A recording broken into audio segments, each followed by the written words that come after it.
स्वर्ग के रास्ते में 5 पांडवों में से कब कौन किस पाप के कारण नीचे गिरा, आइए जानते हैं इस वीडियो में। महाभारत के युद्ध की समाप्ति के बाद सभी पांडव सशरीर स्वर्ग गए थे। स्वर्ग अर्थात हिमालय के किसी क्षेत्र में जहां इंद्र आदि का राज्य था। पांचों पांडव अपना राजपाट परीक्षित को सौंपकर जब स्वर्ग की कठिन यात्रा कर रहे थे, तब इस यात्रा में द्रौपदी भी उनके साथ थी। सभी चाहते थे कि हम सशरीर स्वर्ग पहुंचे, परंतु रास्ते में कुछ ऐसा घटा कि एक एक करके पांडव नीचे गिरकर मृत्यु को प्राप्त हो गए।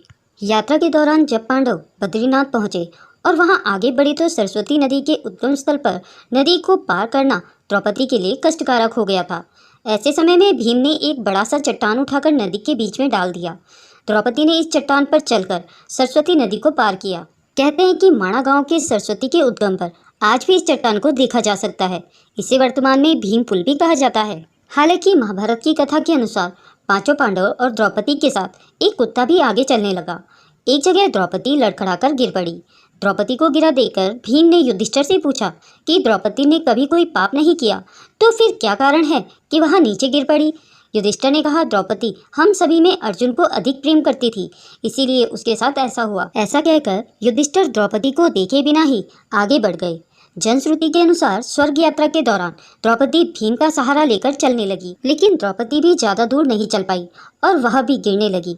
ऐसे समय में भीम ने द्रौपदी को संभाला। उस समय द्रौपदी ने कहा, सभी भाइयों में भीम ने ही मुझे सबसे ज्यादा प्यार किया है और मैं अगले जन्म में फिर से भीम की ही पत्नी बनना चाहूंगी। थोड़ी देर बाद सहदेव भी गिर पड़े। तब भीम ने फिर से युधिष्ठिर से पूछा कि सहदेव क्यों गिरा। युधिष्ठिर ने कहा, सहदेव किसी को अपने जैसा विद्वान नहीं समझता था, इसी दोष के कारण गिरना पड़ा। कुछ देर बाद नकुल भी गिर पड़े। भीम ने फिर पूछा। युधिष्ठिर ने बताया कि नकुल को अपने रूप का बहुत अभिमान था, इसलिए आज इसकी यह गति हुई है।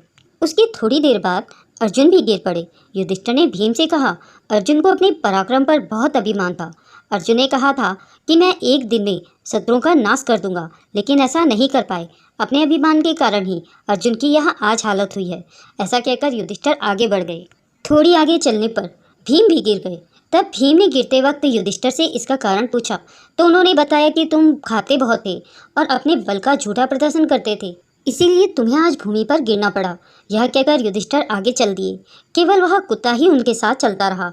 युधिष्ठिर कुछ ही दूरी चले थे कि स्वर्ग से उन्हें ले जाने के लिए स्वयं देवराज इंद्र अपना रथ लेकर आ गए। तब युधिष्ठिर ने इंद्र से कहा, मेरे भाई और द्रौपदी मार्ग में ही गिरे पड़े हैं, वह भी हमारे साथ चले, ऐसी व्यवस्था कीजिए। तब इंद्र ने कहा कि वह सभी शरीर त्याग कर पहले ही स्वर्ग पहुंच चुके हैं, लेकिन आप सशरीर स्वर्ग में जाएंगे।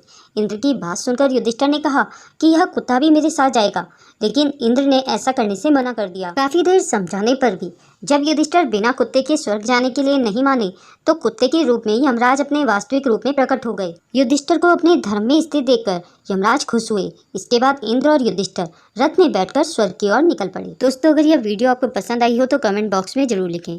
अगर आप ऐसी ही रोचक कथाएं सुनना पसंद करते हैं तो मेरे चैनल को सब्सक्राइब करें।